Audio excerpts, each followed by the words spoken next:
Hoy queremos compartir acerca de quién clama Jesús, hijo de David.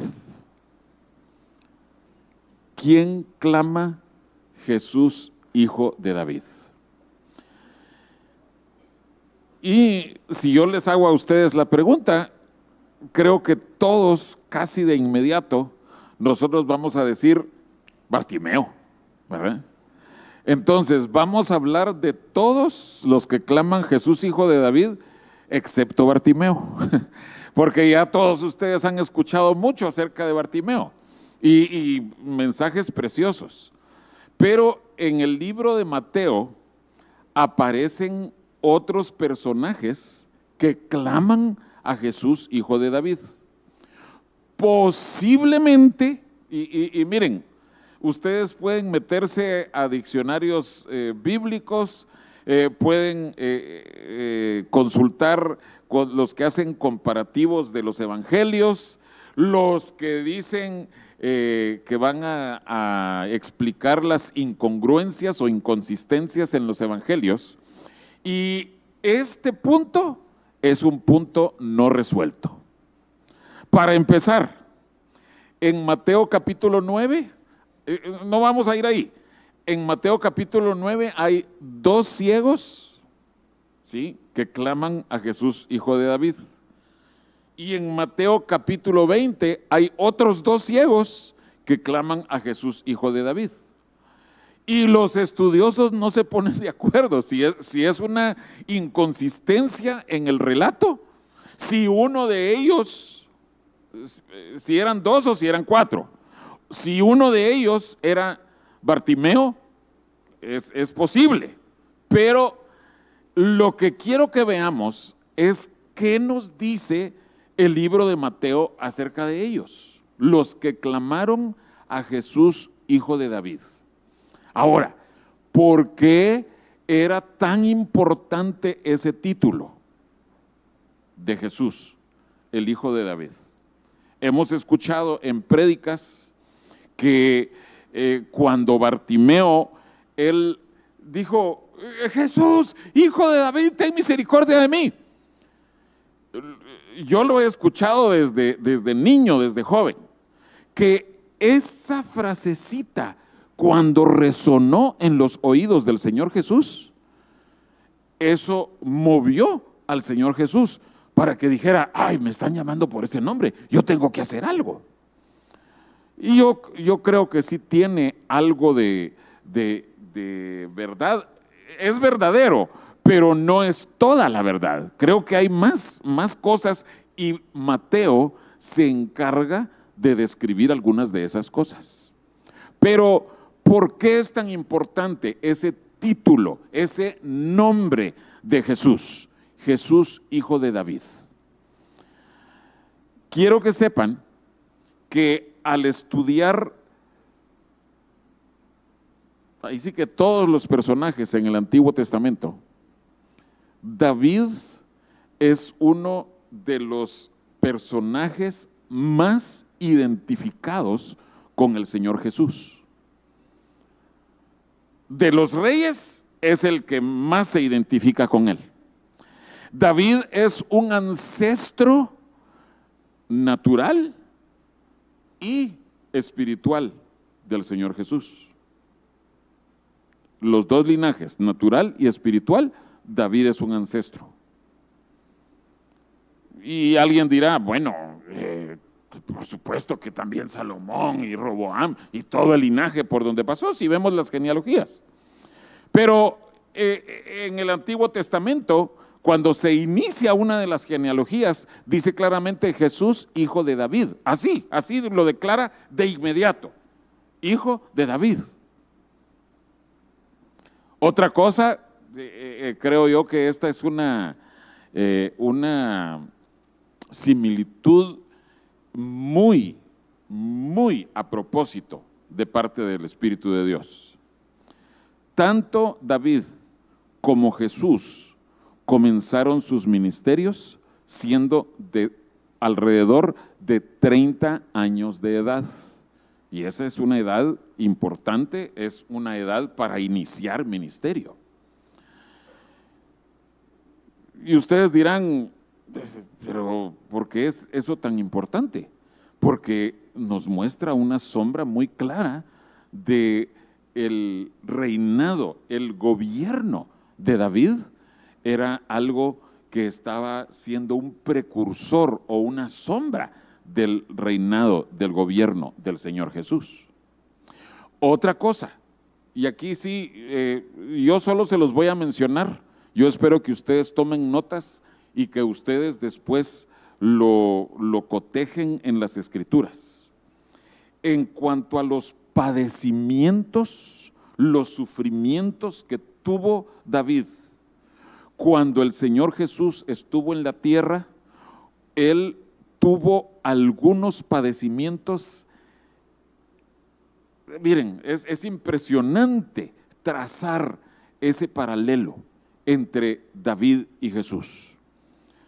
Cuando David estaba huyendo de Absalón, se menciona que él cruzó el arroyo de Cedrón, se menciona que él pasó por el monte de los olivos, y esos dos puntos geográficos están asociados también con el Via Crucis o el sufrimiento del Señor Jesús.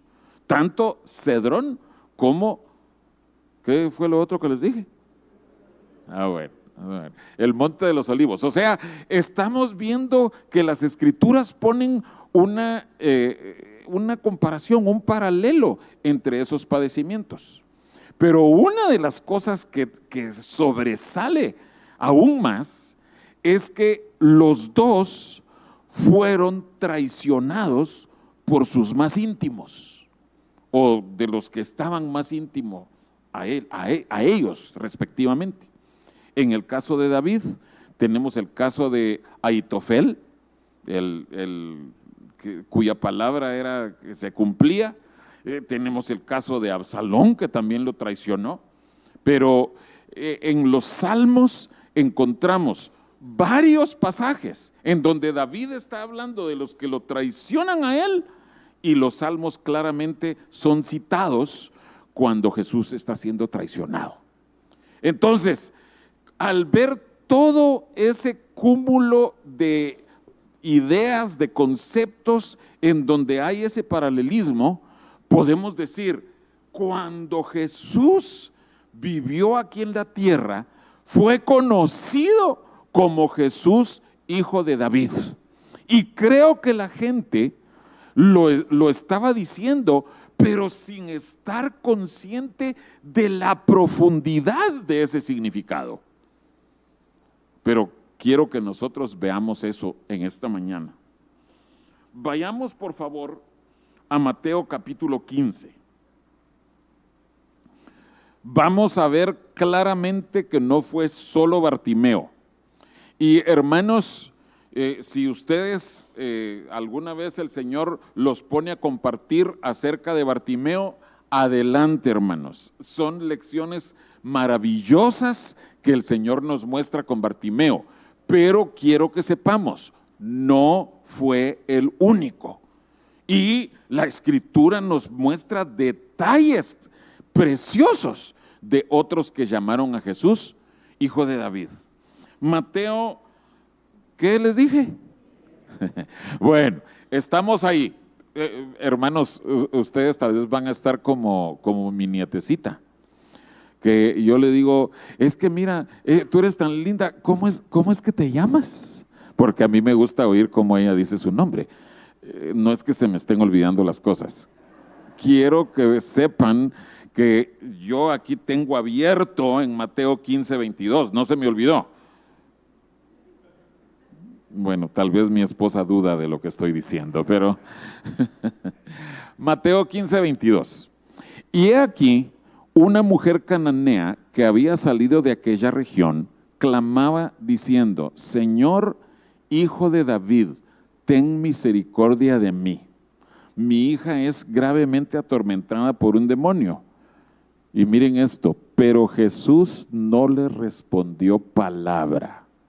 Entonces, acercándose sus discípulos, le rogaron diciendo, esto también, hermanos, despídela, pues da voces tras nosotros. Ay, hermanos, fíjense que al pensar en esta pobre mujer, no solo lo que sufría porque su hija era atormentada por demonios, gravemente, no solo ese sufrimiento, sino que encima de ese sufrimiento se acerca a la persona que tiene la respuesta de los cielos para ella. Ella se acercó confiando, Jesús va a liberar a mi hija. Con esa seguridad. Y primero, los discípulos ya estaban hasta aquí de esa mujer. Ya fastidiados. Pero uno diría, bueno, es que los discípulos porque no eran maduros, ¿verdad? Eran impacientes. Pero esto que dice, que Jesús no le respondió palabra, la ignoró. Hermanos, ¿qué hacemos nosotros cuando alguien supuestamente importante nos ignora?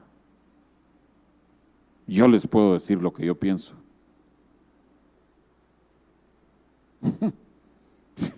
¿Qué se cree? Yo no tengo necesidad de estar sufriendo esos desaires que me ande ignorando. Me doy la media vuelta. Estoy seguro de que no soy el único aquí que haría algo así. La verdad, hermanos, nuestro corazón es fácilmente ofendible. Pero esta mujer, consciente de que Jesús, hijo de David, tenía una respuesta de vida, de libertad para su hija y para ella, ella siguió insistiendo.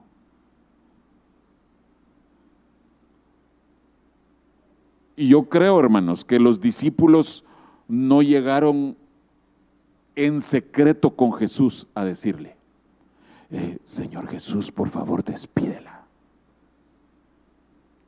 Yo creo que ella se dio cuenta de que los discípulos estaban ya hastiados de ella.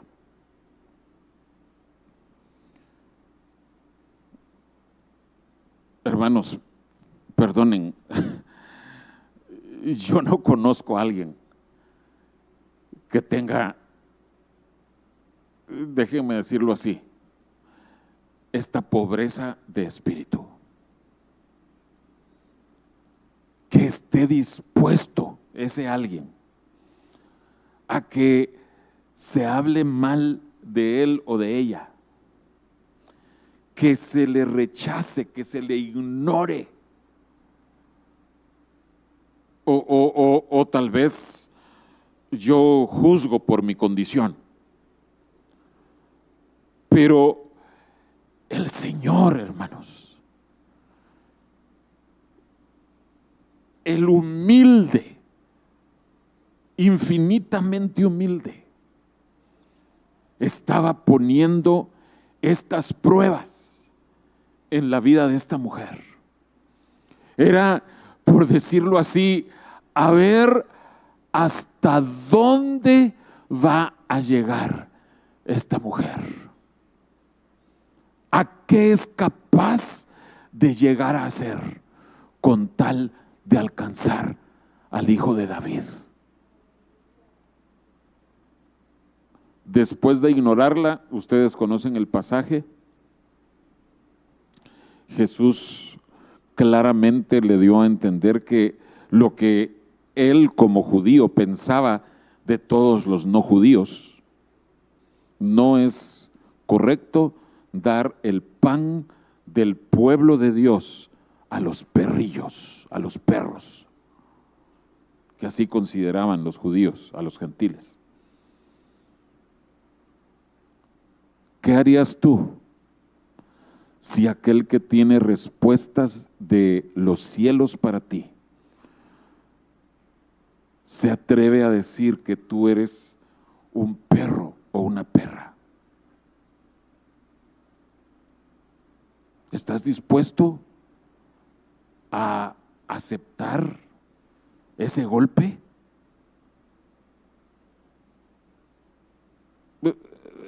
Ya casi no usamos la palabra perro como un insulto. Es difícil escucharla en la actualidad, pero era un insulto. ¿Qué hacemos nosotros cuando nos insultan?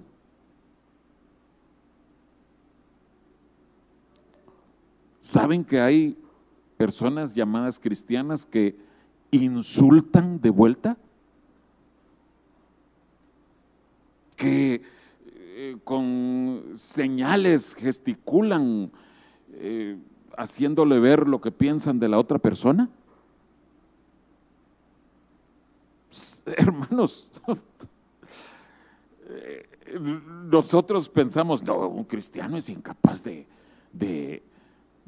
agredir verbalmente a alguien más, pero en nuestro corazón se levanta aquel enojo, aquella ira cuando nos insultan. Esta mujer, y vuelvo a mencionar este término, por su pobreza en espíritu, ella agarró ese insulto, lo procesó y le dijo: sí, Señor, pero aún los perrillos pueden recibir bendición. Sí, hermanos, lo digo así, eso desarmó completamente a Jesús. Yo sé, él estaba siendo guiado por el Padre, pero ya no tuvo ningún argumento, ya no tuvo ninguna forma de decirle: ya no te puedo ayudar, sino él dice: ay, mujer, qué fe más grande la que tienes.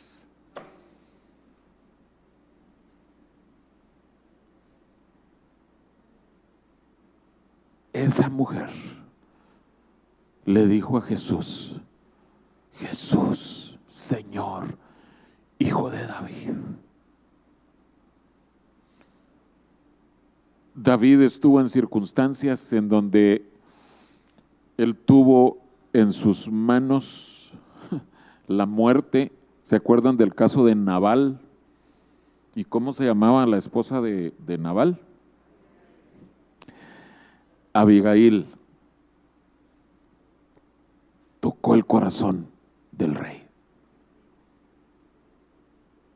Abigail, con su pobreza en espíritu, le llegó al corazón de David.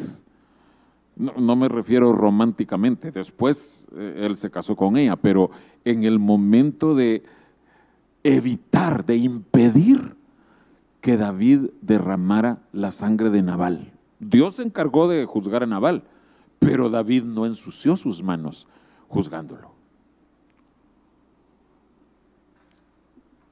Vayamos a Mateo 20, por favor.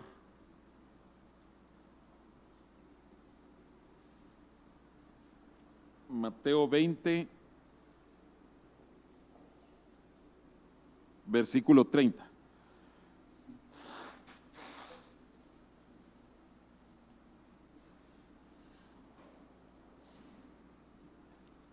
Dos ciegos que estaban sentados junto al camino, cuando oyeron que Jesús pasaba, clamaron diciendo: Señor, Hijo de David, ten misericordia de nosotros. Es la misma petición: ten misericordia, Señor Hijo de David.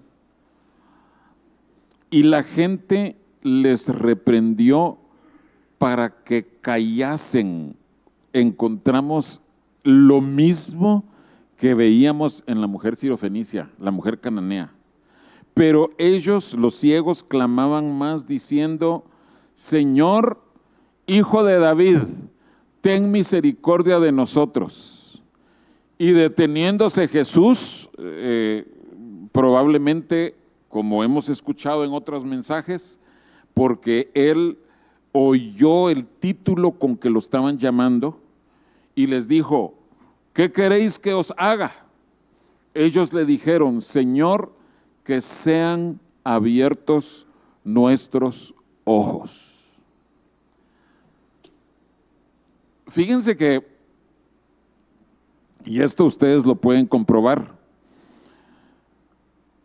resulta que ninguna de las sanidades efectuadas por otros hombres y mujeres de Dios en las Escrituras, ninguno sanó a ciegos, solo Jesús. Es un dato que yo creo que puede ser significativo, pero en el caso nuestro, en lo que a nosotros corresponde, creo que nosotros tenemos que hacer nuestra esta petición cuando Él les dijo: ¿qué quieren que les haga? Señor, que sean abiertos nuestros ojos. Porque yo creo, hermanos, que así como en lo físico, solo Jesús realizó una sanidad, o varias sanidades, de dar vista a los ciegos. En lo espiritual, solo un milagro de parte de Jesús puede dar ojos abiertos a nosotros. Pero quiero que veamos cómo los que claman: Jesús, Hijo de David, ten misericordia, ellos tienen que vencer obstáculos. Ellos, para empezar, todos piden misericordia, pero todos están sufriendo el rechazo o el menosprecio de las autoridades o de los que los rodean. Aquí dice que la gente reprendía a estos ciegos. Qué feos podemos ser, ¿verdad? Vemos la necesidad de otros, pero nosotros, por la razón que sea, les tenemos que decir: ya, cállate, ya estás gritando demasiado, deja en paz al maestro, por la razón que sea. Pero tanto la sirofenicia como estos dos ciegos, y les recuerdo, quizás pudiera ser Bartimeo, pero ellos tuvieron que, diciéndolo de otra manera, remar contra la corriente, ir en contra de los deseos de los demás. Y vuelvo a preguntarles: ¿será que nosotros estamos dispuestos a insistir, a persistir, aunque no nos estén haciendo caso? Aunque suframos rechazo de otros. Miren, no voy a hacer esto, ¿sí? No voy a preguntarles: hermanos, ¿cuántos quieren que sus ojos sean abiertos? Porque estoy seguro de que todos van a levantar la mano. Bueno, esperaría que todos levantemos la mano, ¿verdad? Pero sí quiero que nos pongamos a pensar hasta qué punto estaríamos dispuestos a humillarnos para pedirle a Jesús, el Hijo de David, que nos conceda algo: liberación, sanidad. ¿hasta qué grado estaríamos dispuestos a llegar? Pensémoslo por unos segundos.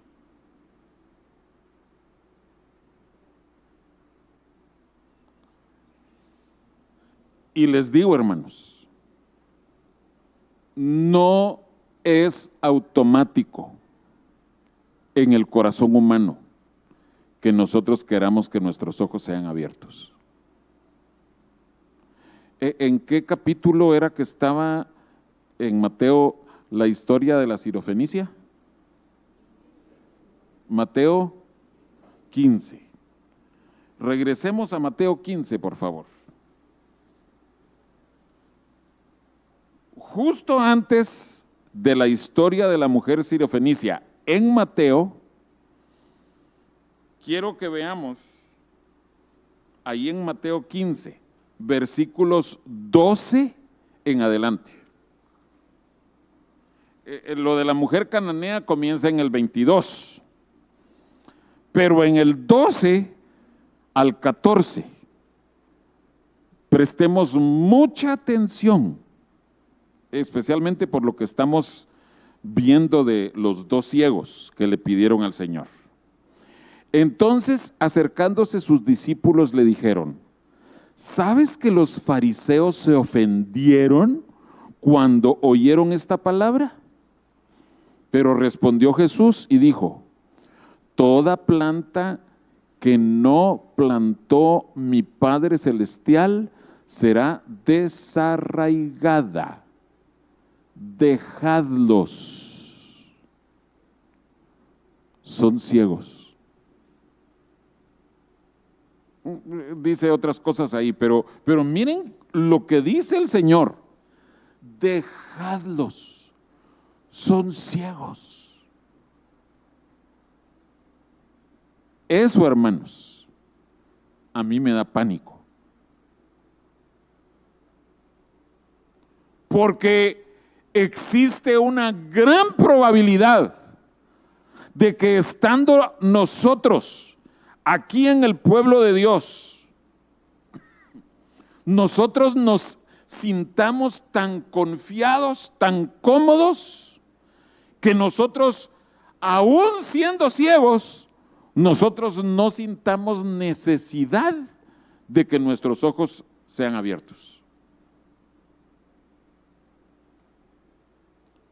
Por eso les dije, no voy a preguntar cuántos van a pedirle al Señor eso, pero no quería que se convirtiera en una pregunta capciosa. Por eso no lo pregunté, pero sí les quiero hacer ver esto. No todos los ciegos le están pidiendo al Señor Jesús que quieren ver, por la razón que sea. No todos los ciegos, incluso, están conscientes de que están ciegos. Eso nos tiene que dar miedo, amados hermanos, porque Jesús, conociendo nuestras vidas, conociendo nuestros corazones, conociendo exactamente cómo nosotros vivimos y actuamos, conoce nuestra condición. Y Él se acerca y nos dice a nosotros: hijo, hija, ¿qué quieres que te haga? Ah, Señor, fíjate que ya conocí Europa, ahora me gustaría conocer Japón. Ah, ¿eso quieres que te haga? O tal vez nosotros no somos tan materialistas. ¿Qué quieres que te haga? Ay, Señor, es que esos vecinos son tan conflictivos. No te puedo pedir que envíes fuego del cielo, pero ¿podrías tú por lo menos hacer que se les corten todos los servicios para que tengan que irse del vecindario? O sea, pedir cosas que nos van a favorecer, que nos van a hacer vernos mejor. Pero Jesús les preguntó a los ciegos, ¿qué quieren que les haga? Y hermanos, yo les ruego, les imploro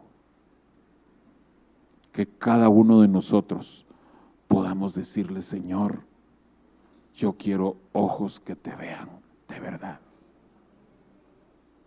Pero ya vemos quiénes le claman a Jesús, el Hijo de David.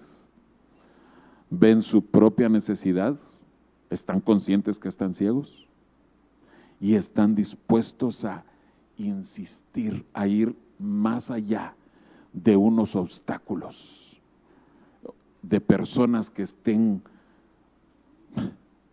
fastidiándolos.